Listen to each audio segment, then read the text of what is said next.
காரைக்கால்லேருந்து நபீலாங்கிறவங்க கேட்குறாங்க, குர்ஆன் திலாவத்துக்கு பிறகு சதக்கல்லாஹுல் அலீம் கூறக்கூடாது என்று கேள்விப்பட்டுள்ளேன். எனது கேள்வி, குட்டாவியின் போது அவுது பில்லா கூறலாம் என்று விளங்குவது போல 395 வசனத்தில் குல் என்ற கட்டளை சொல்லின் அடிப்படையில் சதக்கல்லாஹுல் அலீம் கூறலாமா? விளக்கம் தேவைன்னு கேட்குறாங்க. அவங்க என்ன கேட்குறாங்கன்னா, ரெண்டு விஷயத்தை நீங்கள் விளங்கிட்டால் அந்த கேள்வி விளங்கும். பொதுவாக என்ன செய்கிறாங்கன்னா, குர்ஆனை ஓதி முடித்தவுடனே சதக்கல்லாஹுல் அலீம்னு ஒரு துவா போட்டிருப்பாங்க, குர்ஆனில் பிரிண்ட் பண்ணியிருப்பாங்க. அதுக்கும் குர்ஆனுக்கு சம்மந்தம் இல்லை. அது மனுஷன் உண்டாக்குனது, அல்லாஹ்வுடைய ரசூல் சொன்ன துவா கூட இல்லை. எவனோ ஒருத்தன் ஒரு துவாவை எழுதி வச்சு என்ன செய்கிறான், அதை குர்ஆனுடைய கடைசி பக்கத்தில் துவாவு குர்ஆனை முடிக்கும் துவான்னு எழுதி வச்சுக்கிறாங்க. அந்த துவாவை எல்லாரும் ஓதிக்கிட்டு இருக்கிறாங்க. இவங்க என்ன செய்கிறாங்கன்னா, அது ஓதுறது மார்க்கத்தில் என்னென்னு விளங்கி இருந்தாலும் நம்ம அல்லாஹ் ஒரு குர்ஆனில் என்ன செய்கிறான்னு கேட்டால் 395 வசனத்தில் குல் நபியை நீங்கள் சொல்லுங்கள் சதக்கல்லா என்று சொல்லுங்கள் அப்படின்னு குர்ஆனில் வருது. சதக்கல்லா சொல்லுங்கள்னு அல்லாஹ் சொன்னதுனால நம்ம சதக்கல்லாஹுல் அலீம் ஓதலாம் தானே. அப்படி அந்த வசனத்தில் 395 என்ன வருதுண்டா, நபியை குல் நீங்கள் சொல்லுங்கள் சதக்கல்லா, அல்லாஹ் உண்மை சொல்லிவிட்டான் என்று சொல்லுங்கள் அப்படின்னு சொல்லிட்டான்.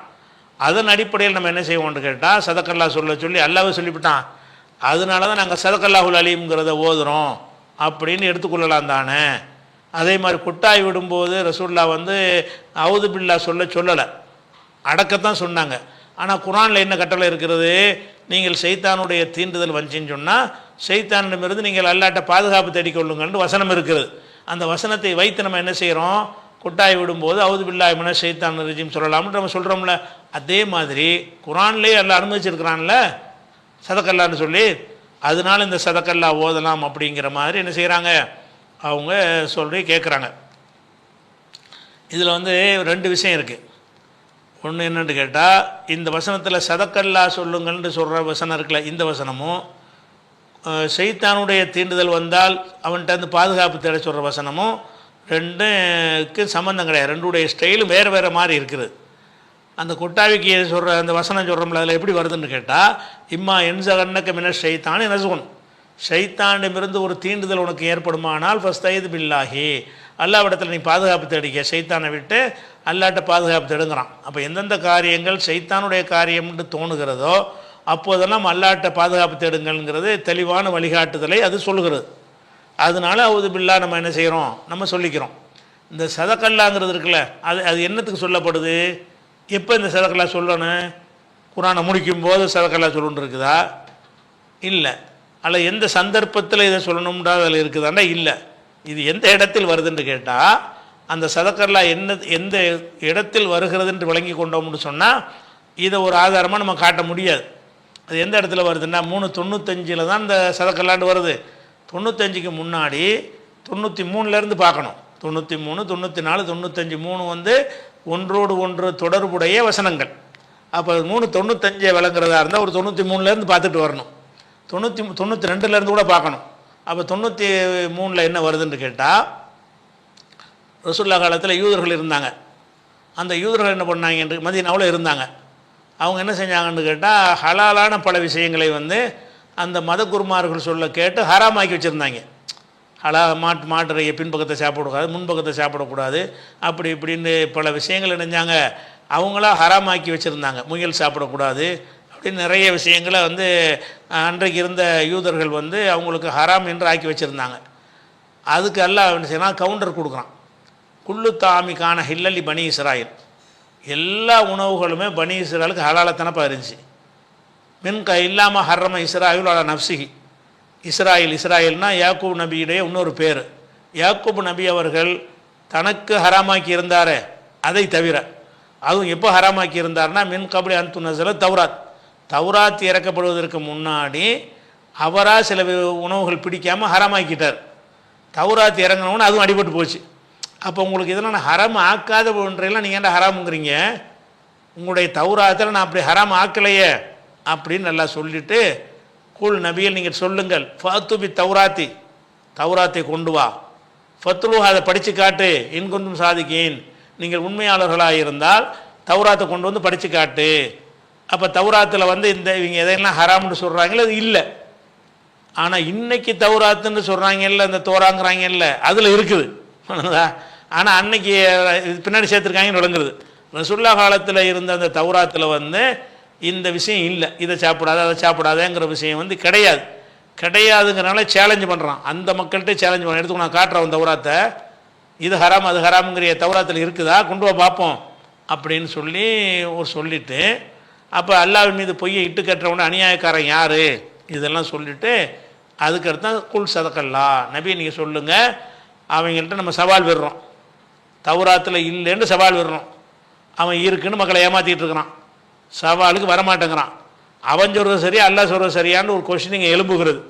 அதுக்கெல்லாம் என்ன செய்கிறான், குல் நபி நீ என்ன சொல்லணும் தெரியுமா, சதக்கல்லாட எங்கள் அல்லாஹ் சொல்கிறதானே உண்மை, நீ சொல்கிறது பொய்டா. ஒருத்தன் சொல்கிறது பொய் அல்லாஹ் சொல்கிறது பொய்ன்னு ஒரு சர்ச்சை வரும் பொழுது தான் அல்லாஹ் தான் உண்மை சொல்கிறான்றதை சொல்கிறான்ல. இது குரானை முடிக்கும் போது சதக்கல்லா சொல்லுங்கிற விஷயத்துக்கு உள்ளது கிடையாது. இதில் வந்து யூதன் வந்து சொல்கிறானே அது சரியா, அவன் சொல்கிறது சரி இல்லைன்னு அல்லாஹ் சொல்கிறானே அது சரியா என்ற கொஸ்டின் வரும்போது நபியுடைய கடமை என்ன, சவால் விட்டார்ல, கொண்டு வர சொன்னாங்களே, மாற்று ஒரு வழி வரல. தௌரத்தை எடுத்துகிட்டு வந்து எங்கள் தௌராத்தில் வந்து தான் இருக்குன்னு காட்டணுமா இல்லையா, அது எவனுமே வரல.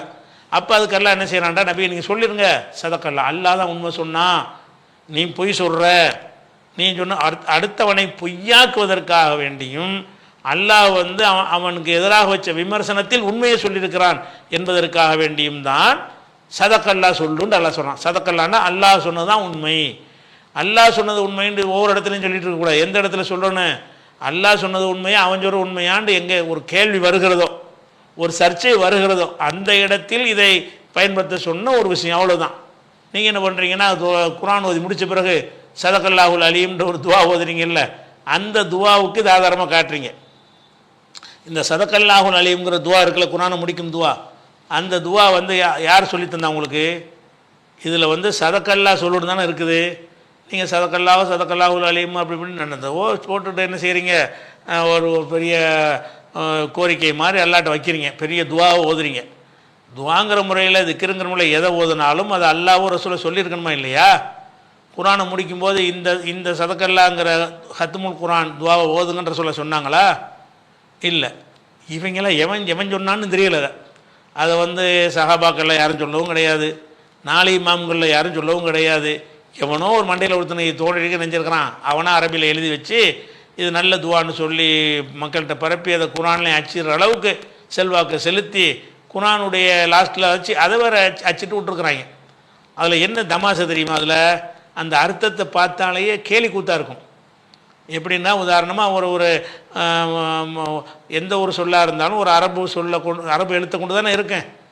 இப்போ ரேங்கிற எழுத்தை ஓதுறீங்க, இந்த ரே ஓதுனால ரஹமத்தை கொடுன்னு ரஹமத்து தான் அது குறிக்க நீங்கள் எடுத்துக்கிற முடியுமா? முடியாது. காணாங்கிறது காணா ஓதியதற்காக வேண்டி வந்து கருணையை கொடுன்னு கேட்டால், காணாங்கிறது கருணையில் மட்டுமா வரேன், கழுதியில் கூட தான் வரேன், களவுல கூட தான் வரும், கல்லில் கூட தான் வரும். காணாங்கிற எத்தனையோ சொல்லுக்கு வரும். இவன் என்ன செய்கிறாங்க, அந்த துவா எப்படி இருக்கும்னுட்டா, குர்ஆனை முடிக்கிற துவாவில் பில் அலிஃபி உல்ஃபத்தன், அலிஃபு ஓதுனதுக்காக அன்பை கொடுப்பா. அலிஃபுங்கிறதுல உல்ஃபத்தில் அலிஃப் இருக்குல்ல, அதனால் அலிஃபு ஓதுனதுக்காக அன்பை தருவாயாக. ஓ பில் பாய் பரக்கத்தன், பேண்டு ஓதுனதுக்கு பரக்கத்தை கொடுப்பாயாக. பேக்கு பலான்னு தான் அர்த்தம் இருக்குது, பலாவுலேயும் பே தான் இருக்குது, பரக்கத்தில் மட்டுமா பே இருக்குது. ஒபி தாய் தௌபத்தன், தேயை ஓதுனதுக்கு தௌபாவை கொடுப்பாயா. ஒவ்வொரு எழுத்தை சொல்லி அதுக்கு ஒரு அரபி வார்த்தையை போட்டு இதை தருவாயான்னு இருக்கிறேன். அல்லாட அதிக பிரசங்கத்தனமா இல்லை இது. குர்ஆனை ஓதுனா குர்ஆன் ஓதுனக்குரிய நன்மையை கேட்கணுமே தவிர, இந்த எழுத்தை ஓதுனுக்கு ரஹமத்தை கொடு, அந்த எழுத்தை ஓதுறதுக்கு இது கொடு, அதை கொடுன்னு கேட்குறது வந்து ஒரு அறிவுடைமையான ஒரு வாசகமாக. அது குர்ஆனை முடிக்கும் துவா என்கிற தலைப்பில் வந்து நம்ம குர்ஆனுடைய தமிழாக்கத்தில் ஒரு முன்னுரையில் ஒரு ஆர்டிக்கல் போட்டிருக்கிறோம். இந்த துவாவுடைய எவ்வளோ கிறுக்குத்தனம் பண்ணியிருக்கிறாங்கன்னு அதை தமிழில் விளக்கியிருக்கிறோம், அதை பார்த்துக்கிறோங்க. அதனால் இது வந்து இங்கே கண்டுபிடிச்ச துவாவையெல்லாம் சொல்லலை. ஒரு வார்த்தையை கூட நீங்கள் மார்க்கத்தின் பேரால் கூட்டிலாம் சொல்ல முடியாது. இது வந்து சதக்கல்லா சொல்ல சொன்னது எதுக்கு சொல்லப்படுது, அவனை பொய்யாக்கி நீ சொல்கிறது பொய்யிடா நான் சொல்கிறது தான் உண்மைன்னு அல்லாஹ் ஒரு விஷயத்தை நிறுவுகிறான். அந்த இடத்துல இதை சொல்லுகிறான்னு விளங்கிட்டீங்கன்னு சொன்னால், இதை கொண்டாந்து சதக்கல்லாவுக்கு ஆதாரமாக நீங்கள் பேச மாட்டீங்க. சரி.